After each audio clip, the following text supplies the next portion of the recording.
জগন্নাথ দেবকে আপনি উড়িষ্যা থেকে হায়ার করে নিয়ে এসছেন পশ্চিমবঙ্গে। তো প্রতিযোগিতা চলছে, রামনবমীর প্রতিযোগিতা চলছে, বিজেপি ভার্সেস টিএমসি। কার রামনবমী কত বেশি জমকালো, কত বেশি ডিজে বাজছে, কত বেশি নৃত্য হচ্ছে, কত বেশি তরওয়াল দেখা যাচ্ছে, তার একটা প্রতিযোগিতা হচ্ছে রামনবমী নিয়ে বিজেপি আর তৃণমূলের। চলে আসুন হনুমান জয়ন্তী, সেখানেও কে কত লাফাতে পারছে, কে কত বেশি ডিজে বাজাতে পারছে, কে কত বেশি জয় হনুমান বলতে পারছে, তাই নিয়ে একটা প্রতিযোগিতা। এবার মন্দিরের প্রতিযোগিতা। ভোটের আগে নরেন্দ্র মোদী করেছিল রাম মন্দির প্রতিষ্ঠা, ভোটের আগে দিদি করছে জগন্নাথ মন্দির প্রতিষ্ঠা। আমরা ছোট থেকে মা বাবার কাছে শিখে এসেছি, ঈশ্বর তোমাদের প্রাণ দিয়েছে, মা বাবার মধ্য দিয়ে ঈশ্বর তোমাদের প্রাণ দিয়েছেন, আল্লাহ তোমাদের প্রাণ দিয়েছে। আমরা সবাই জানি ঈশ্বর আর আল্লাহ আমাদের প্রাণ দেয়, আমাদের জীবন দেয়, তাদের জন্য আমরা জীবন পেয়েছি।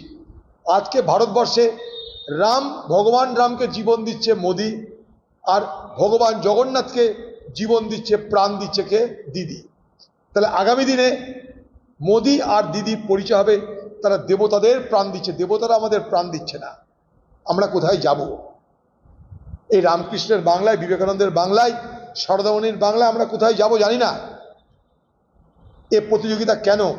ভোটের জন্য সরকারি টাকা খরচ করে মন্দির নির্মাণ, আর মন্দির নির্মাণকে কেন্দ্র করে যেমন মোদিজি করেছিল সারা দেশব্যাপী এক প্রচারের ঢক্কানিনাদ, বাংলায় সেই ঢক্কানিনাদ হচ্ছে।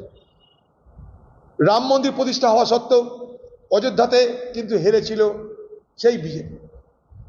দিদি জগন্নাথ দেবের মন্দির করলেই আপনি পার পেয়ে যাবেন, এমন ভাবনা দ্বারা প্রভাবিত হবেন না।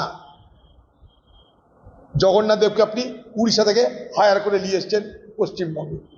জগন্নাথ দেব বেশ ছিল পুরীতে সমুদ্রে দাঁড়িয়ে, দিদি বললো না ওখানে থাকাবেন, আমি হায়ার করে নিয়ে আসবো তোমাকে। কেন?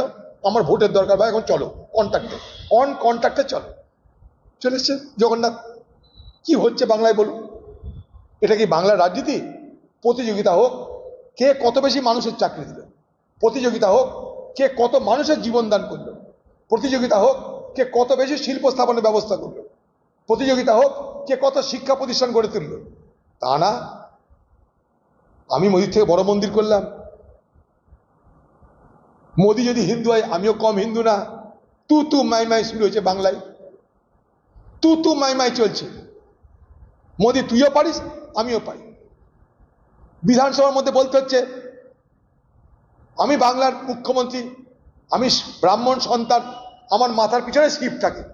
তো দিদি এখন শিব নিয়ে জগন্নাথ দেব দিদি পড়ে আছে।